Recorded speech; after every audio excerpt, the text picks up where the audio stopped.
video kali ini kita akan membahas tentang hujan asam. Simak terus ya. Video ngajar kali ini tentang model keterpaduan integrated dan pendekatan sains teknologi masyarakat dan lingkungan. Yuk kita simak.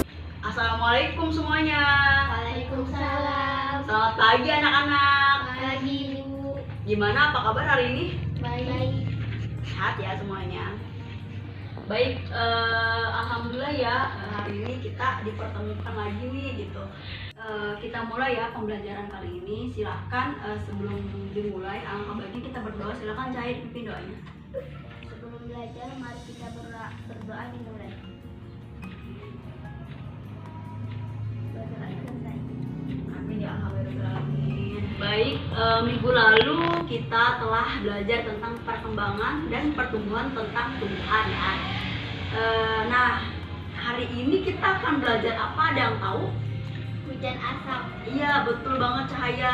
Kita hari ini tentang belajar hujan asam ya. Baik, sebelumnya Ibu akan membacakan nih tujuan pada pembelajaran hari ini ya. Tujuan pembelajarannya yaitu menuntun peserta didik untuk mengamati, membaca permasalahan, menganalisis, menuliskan penyelesaian, dan menunjukkan serta mempresentasikan hasilnya di depan kelas tentang hujan asam, serta dengan penuh rasa ingin tahu, disiplin ilmu, percaya diri selama proses belajar, dan dapat bekerja sama dengan antar kelompoknya. Bisa dipahami ya semuanya? Baik, sebelumnya Ibu absen dulu ya. Cahaya, Ada. Aira, Ada. Aurel hadir ya. Alhamdulillah hari ini hadir semua ya. Semoga kita diberikan sehat walafiat. Baik, kita mulai ya. Bismillahirrahmanirrahim. Kita tentang hujan asam ya. Apakah kalian tahu besi yang di luar sana ya, besi dimanapun kalian berada, seperti besi pada pagar sekolah, di situ berkarat nih, itu sebenarnya ada nggak sih hubungannya sama hujan asam? Ada yang tahu? Tidak. Aira tahu? Cahaya? Tidak. Ya. Oke.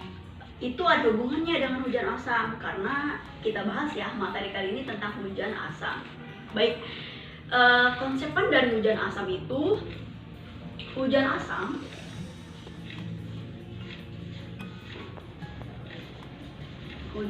ya mempelajari tiga materi. Yang pertama zat dan karakteristiknya.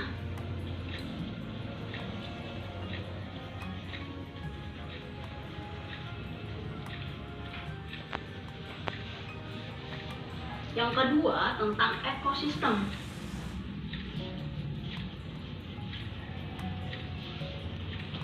Yang ketiga tentang sifat larutan asam dan basa. Sifat larutan asam dan basa. Nah, baik. Kita akan membahas yang pertama tentang zat dan karakteristiknya. Nah, zat dan karakteristiknya ini mempelajari tentang sifat fisika dan kimia dalam kehidupan, sifat fisika kimia dalam tanah, yaitu peranan tanah tersendiri ya. Lalu ada ekosistem. Nah, ekosistem itu adanya interaksi antara makhluk hidup, manusia dengan manusia dengan tumbuhan, hewan gitu ya. Lalu ada pencemaran lingkungan. Nah, pencemaran lingkungan ini juga dapat mempengaruhi hujan asam karena di situ ada penyebab terjadi pencemaran dan dampak dari pencemaran. Lalu sifat larutan asam dan basa. Asam sama basa apa bedanya, apa sih, tahu nggak? Tidak. Kita bahas ya. Nah, yang pertama itu ada zat dan karakteristiknya, yaitu, nah Ibu akan ambil contoh ya, air murni. Ini air ya. Nah, air wujudnya gimana? Cair, lalu tidak berwarna ya. Di sini kita melihatnya bening saja ya, betul ya. Lalu tidak berbau juga, bau nggak? Tidak. Enggak ya, seperti air biasa saja, dan tidak dapat melarutkan materi lainnya. Ini air gitu ya. Terus tembaga nih, ada yang tahu nggak sih tembaga? Tembaga itu apa? Seperti besi ya. Nah, wujudnya itu padat, bener ya. Di sini wujudnya padat, keras, bener keras, termasuk logam juga nih tembaga, dan dapat mengantarkan listrik. Betul sekali, seperti pada terjadinya pembuatan magnet elektromagnetik di situ adanya tembaga sebagai penghantar arus listrik. Betul. Lalu ada sifat kimianya. Nah, contohnya tadi sifat fisikanya air itu tidak berbau, air itu cair. Itu sifat fisikanya itu yang dapat dilihat secara jelas ya. Lalu sifat kimianya seperti apa, Bu? Sifat kimianya itu air ini tidak dapat dibakar, betul ya? Air tidak dapat dibakar. Malahan api akan jika dimasukkan air di situ akan apinya akan padam dan tidak bereaksi dengan udara dan minyak, betul ya? Ini air, jika kalian pernah nggak sih kalian masukkan minyak ke dalam air itu, minyaknya itu akan menggumpal di atas ya, betul nggak? Betul. Nah itu berarti air tidak bereaksi dengan minyak. Oke, paham ya sampai sini? Ada yang mau ditanyakan? Tidak. Lanjut ya. Pembahasan yang kedua yaitu tentang tanah untuk keberlanjutan kehidupan. Nah, kalian tahu nggak sih tanah? Tahu. Menurut Cahaya tanah itu apa? Padat, betul. Menurut Aira tanah itu warna apa? Coklat, betul sekali ya. Tanah fungsinya untuk menunjang kesehatan dan penyediaan keperluan manusia. Contohnya seperti tanah itu sebagai pijarnya rumah, membuat rumah, sebagai makhluk hidup juga. Di dalam tanah itu ada apa sih? Ada makhluk hidup nggak sebenarnya di dalam tanah? Ada ya, seperti cacing. Nah itu tanah juga sebagai tempat keberlangsungan hewan seperti cacing ya. Lalu tanah itu sebagai penyedia dan penyaring air, betul nggak? Betul. Nih kalian di rumah kalian itu menggali sumur ya, iya kan? Ada yang menggali sumur, ada yang PDAM gitu ya. Nah orang di rumah kalian itu yang menggali sumur, di situ ada digali nih tanah. Nah di dalam tanah itu ada suatu air gitu ya. Nah itu, nah komponen tanah itu ada batuan, ada juga sela-sela udara. Jangan salah, tanah juga memiliki sela-sela udara ya sebagai penyaringan air gitu ya. Ada air dan lainnya. Nah lalu yang kedua sifat asam dan basa. Nah oke. Sebenarnya banyak dijumpai asam dan basa seperti pada makanan, sayuran, tumbuhan, buah-buahan, sayuran seperti tomat. Nah, tomat itu rasanya apa? Asam ya, betul. Terus jeruk rasanya apa, jeruk? Asam manis ya. Nah, di situ juga ada sifat yang namanya asam dan basa. Kalau sabun kalian rasanya apa? Pernah dirasain nggak? Kalian misalnya mandi nih, pernah kerasa nggak sih sabunnya itu rasa apa? Pahit ya, itu disebut dengan basa ya. Lalu ada garam nih, garam itu seperti garam dapur, NaCl, natrium klorida. Di situ ada garam ya. Nah, ciri-ciri asam nih, contohnya tadi asam rasanya apa? Masam. Lalu dapat menimbulkan korosi. Nah, asam juga dapat menimbulkan korosi ya, seperti alki ya, seperti asam sulfat. Nah itu juga dapat menimbulkan korosi, dan itu juga ada hubungannya sama hujan asam, betul. Lalu sifat dan basa. Basa itu sifatnya mempunyai agak pahit tadi, kayak sabun ya, sabun mandi. Lalu terasa licin dan di kulit, betul nggak? Sabun mandi pas kalian mandi nih licin nggak sih di kulit sebenarnya? Licin. Nah itu juga salah satu sifat dari basa ya. Nah, sampai sini ada yang belum paham? Paham ya semuanya, alhamdulillah ya. Lalu ibu skip dulu nih. Ibu punya tadi kita membahas tentang, sebelum asam basa kita tadi membahas tentang tanah ya. Nah di tanah memiliki beberapa lapisan tanah ya. Terlihat tidak? Terlihat ya. Di sini ada. Nah di sini ada tanah horizon, nah tanah humus ya. Coba Aira baca peranannya apa? Nih baca nih, tanah humus peranannya apa di sini? Lapisan paling atas tersusun atas bahan organik seperti sampah, daun.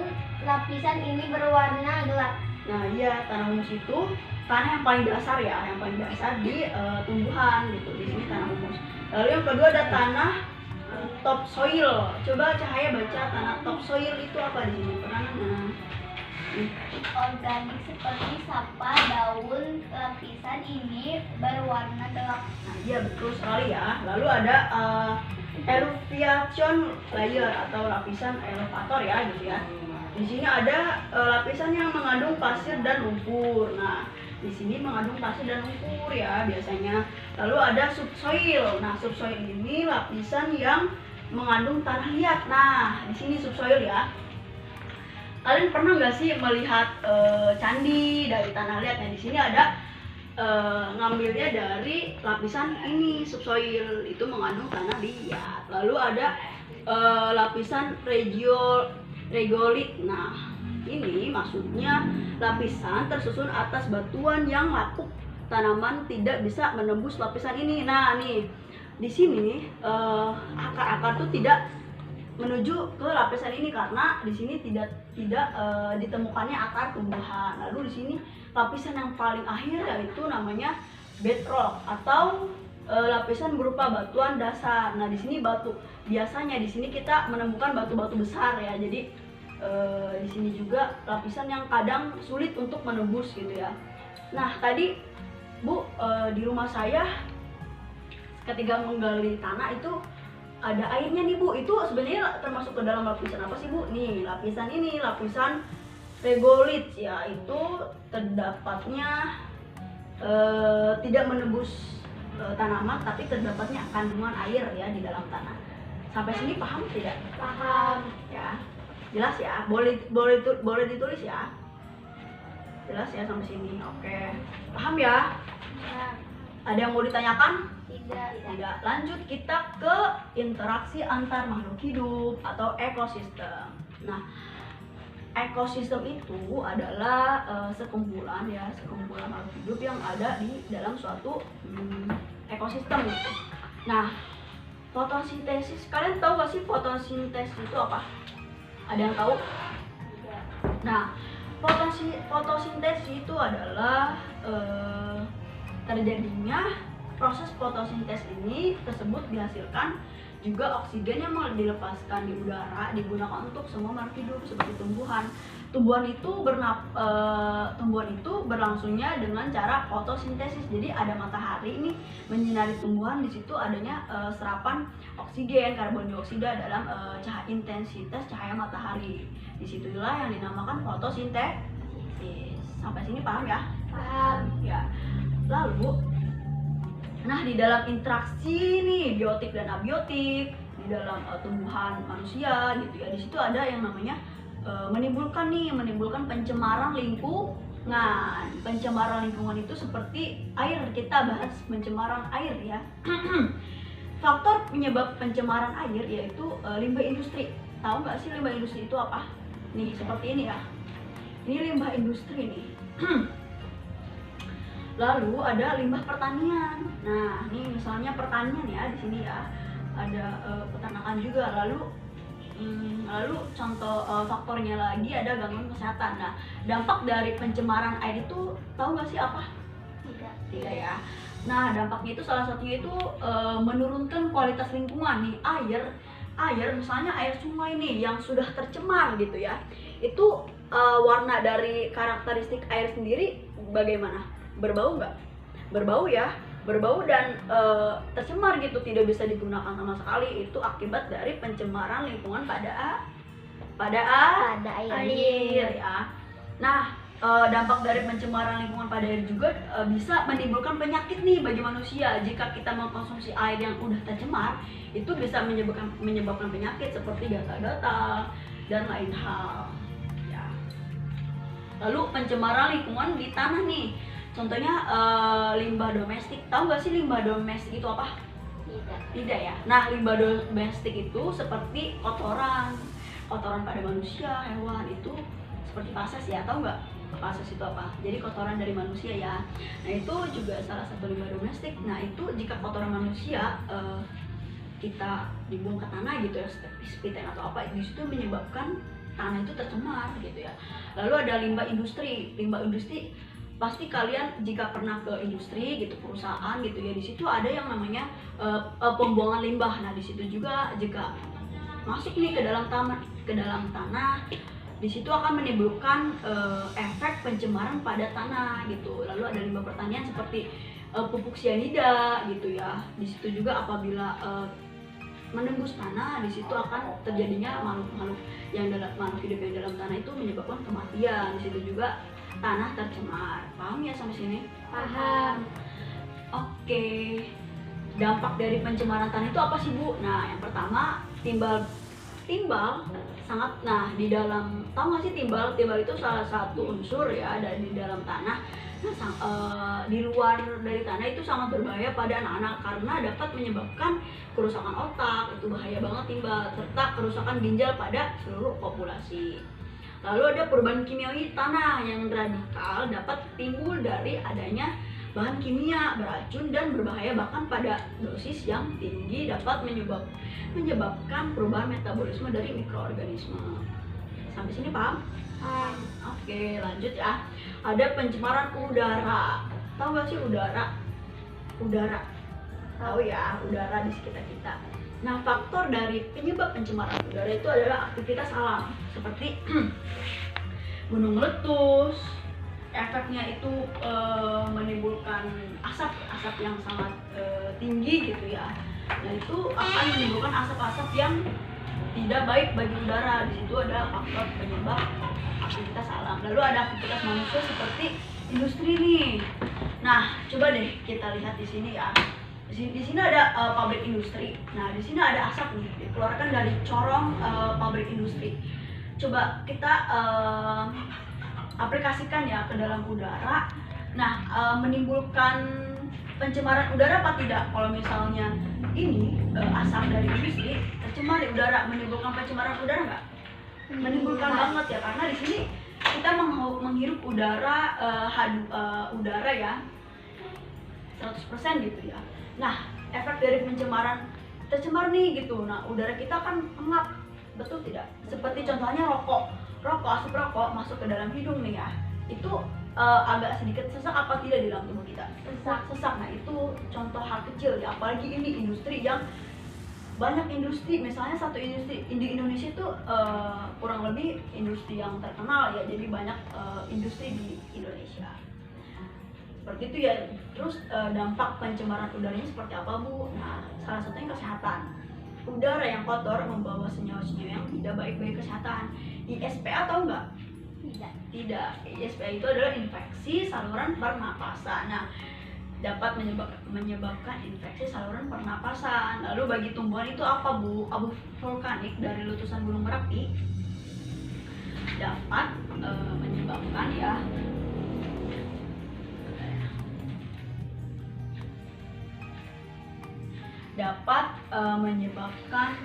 udara tercemar nih. Nah, efek dari pemicu dari gunung berapi tersebut abu vulkanik ya.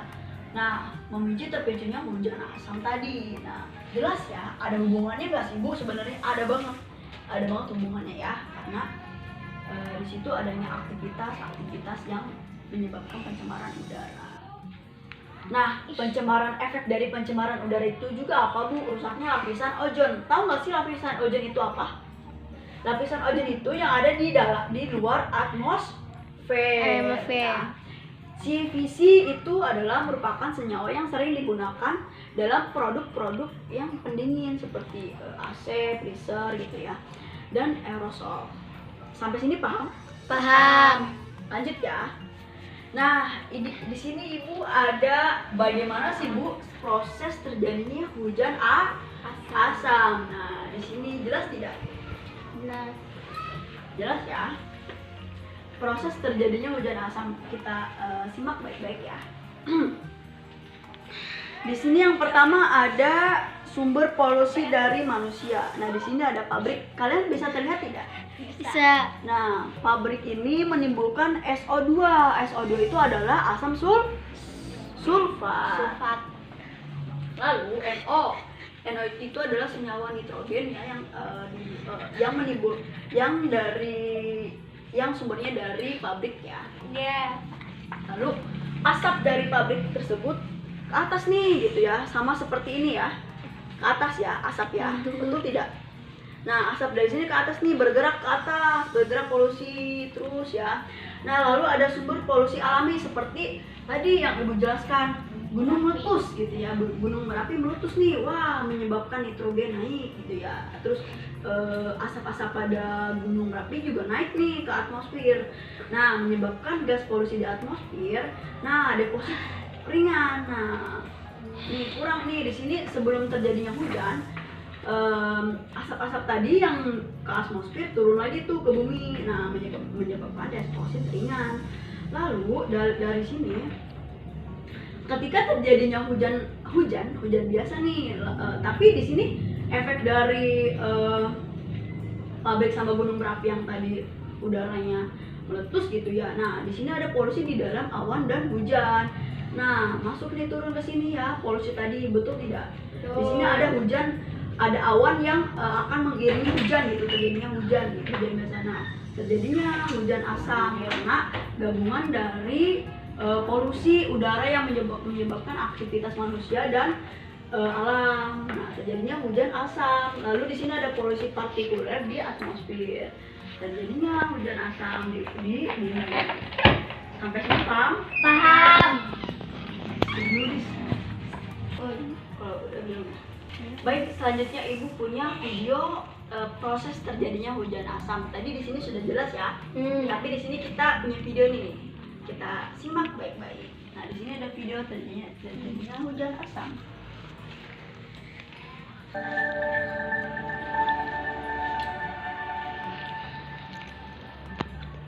Hujan asam. Hujan asam adalah istilah luas yang mencakup segala bentuk pengendapan dengan komponen asam seperti asam sulfat atau asam nitrat yang jatuh ke tanah dari atmosfer dalam bentuk basah atau kering. Termasuk diantaranya hujan, salju, kabut, hujan es, atau bahkan debu yang bersifat asam. Biasanya, hujan asam memiliki pH di bawah 4,4. 4,4 ya. Penyebab utama hujan asam adalah pembakaran bahan bakar fosil untuk menghasilkan listrik. 2/3 dari sulfur dioksida atau disingkat dengan SO2 dan 1/4 nitrogen oksida atau disingkat dengan NOx di atmosfer berasal dari pembangkit tenaga listrik. Kemudian dari kendaraan dan alat berat, dari manufaktur, kilang minyak, dan industri lainnya. Hujan asam terjadi ketika SO2 Ini yang namanya dan atmosfer ya. NOx Iya. Ini buminya menguap ke atmosfer. atmosfer. Iya, Bu. Selanjutnya, partikel ini diangkut oleh angin. SO2 dan NOx bereaksi dengan air, oksigen, dan bahan kimia lainnya untuk membentuk asam sulfat dan asam nitrat. Dan akhirnya jatuh kembali ke bumi. Apa dampaknya? Dampak hujan asam sangat mengerikan. Ia dapat merusak hutan, mengurangi nutrisi dalam tanah, dan bagi manusia dapat merusak kulit. Lalu, bagaimana mencegahnya? Kita harus menghemat menggunakan bahan bakar fosil atau bahan bakar minyak dalam kehidupan sehari-hari. Ayo, selamatkan bumi kita. Jangan lupa subscribe channel kita ya untuk informasi selanjutnya. Ya. Bagaimana video tadi, menarik tidak? Menarik. Menarik ya, karena tadi Ibu sudah menjelaskan, menggambarkan nih di sini, dan tadi juga didukung oleh video ya. Dan itu sudah, menurut Ibu sudah cukup jelas ya bagaimana sih terjadinya proses hujan asam, apa sih penyebabnya, dan apa sih bagaimana solusi dari efek dari hujan asam. Sampai sini paham ya? Paham. Baik.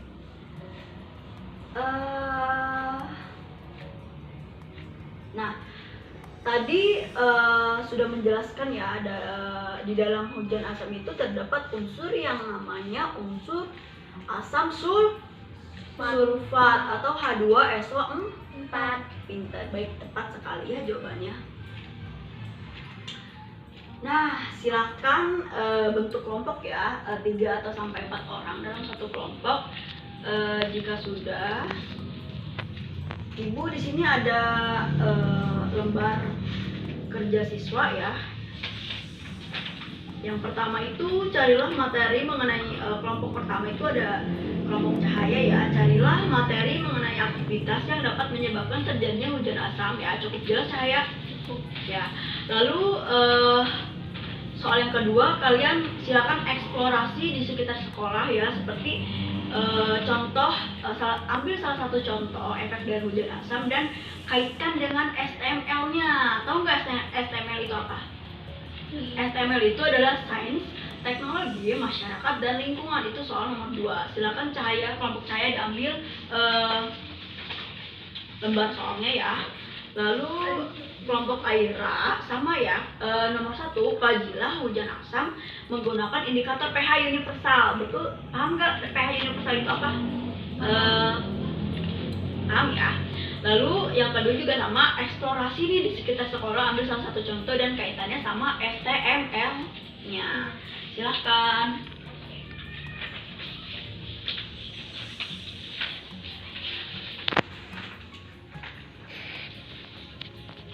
Silahkan ya.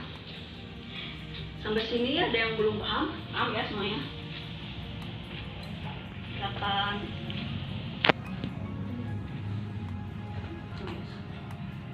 Di sini kelas berapa? Terus ya.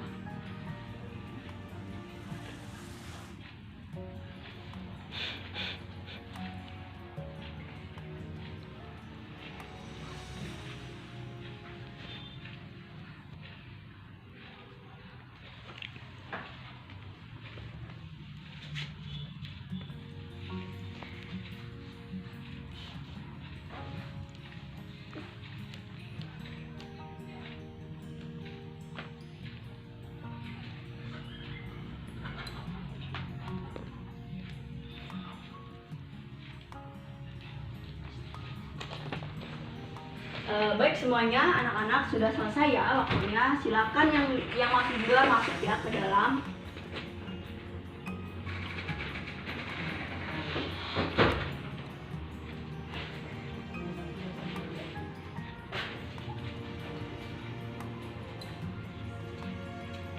Baik, semuanya sudah masuk ya ke dalam ruangan kelas. Tadi banyak sekali ya efek dari hujan asam. Ya, Ibu harap kalian paham. Yuk, selanjutnya Ibu panggil kelompok cahaya. Silahkan kelompok cahaya, setarkan rekam. Pencemaran udara yang disebabkan oleh gas karbon monoksida, karbon dioksida yang berasal dari polusi kendaraan. Apabila senyawa tersebut bertemu dengan air, maka akan membentuk asam sulfat yang tergolong asam kuat udara yang menjadikan hujan asam. 2. Amatilah di sekitaran sekolah, lalu ambil contoh yang kaitannya dengan hujan asam serta hubungan dengan STML-nya. 2. Amatilah di sekitaran sekolah, lalu ambil contoh yang kaitannya dengan hujan asam serta hubungan dengan STML-nya. Contohnya, tiang basket sekolah berkarat, sains besi pada tiang basket, terjadinya hujan asam karbon dioksida di udara yang paket dengan air hujan memiliki bentuk asam. Teknologi PBC. Masyarakat apabila terkena karatan besi tiang basket akan mengakibatkan penyakit lingkungan. Besi-besi yang dihasilkan oleh kendaraan bermotor pabrik yang menyebabkan hujan asam. Alhamdulillah kelompok saya sudah selesai. Silakan duduk ya di tempat masing-masing. Selanjutnya kelompok kedua yaitu Aira, silakan maju ke depan. Katanya saja.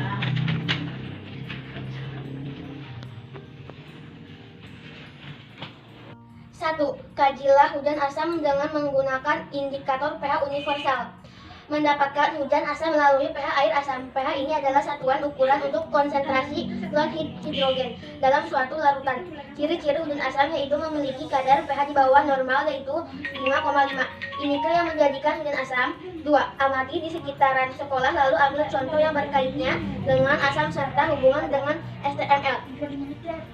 Pagar gerbang sekolah berkarat. Sains. Hujan selara alami bersifat asam karena karbon dioksida di udara yang larut dengan air. Pada pagar gerbang sekolah, teknologi SBC mempunyai efisiensi pembakaran batu bara. Diharapkan pemukiman masyarakat jauh dan pabrik seperti asap pabrik. Selera alami hujan asam dapat terjadi akibat semburan dan gunung berapi dan ulah manusia seperti industri.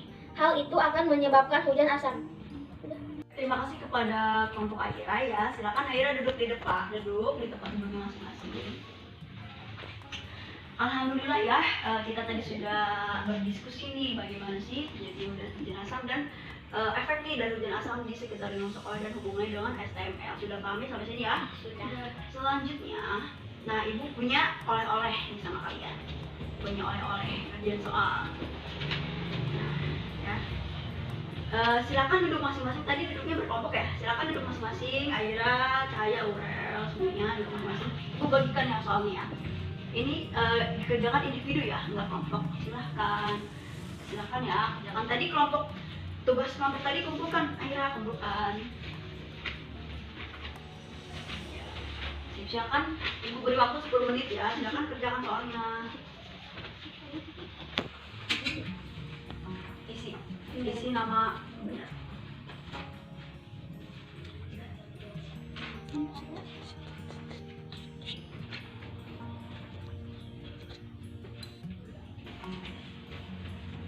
Soal yang tidak paham silakan tanyakan ya.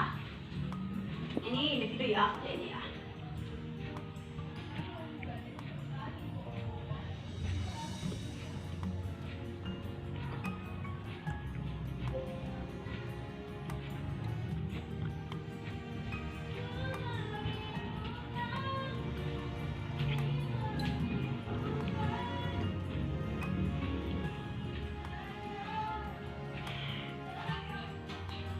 Sudah semuanya? Sudah ya. Jika sudah, silakan dikumpulkan di depan. Yuk, Cahaya yuk, Aira yuk, sini. Ya. Alhamdulillah ya, materinya sudah cukup jelas. Jika semuanya ada yang mau bertanya? Tidak ada. Cukup jelas ya semuanya ya. Oke. Tadi bagaimana soalnya? Dapat dicerna dengan baik? Soal-soalnya mudah-mudah ya. Ya. Jadi kalian bisa mencernanya dengan baik.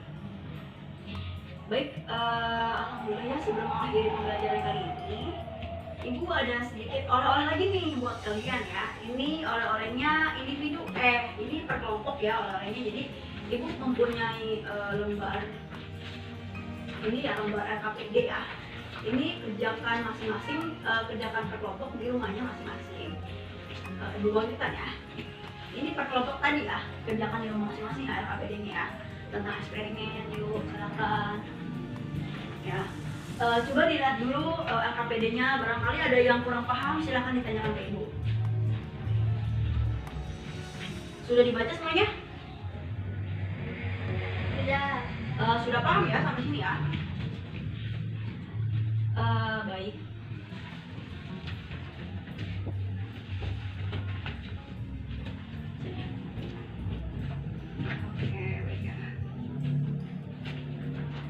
Silakan sebelum pembelajaran dimulai,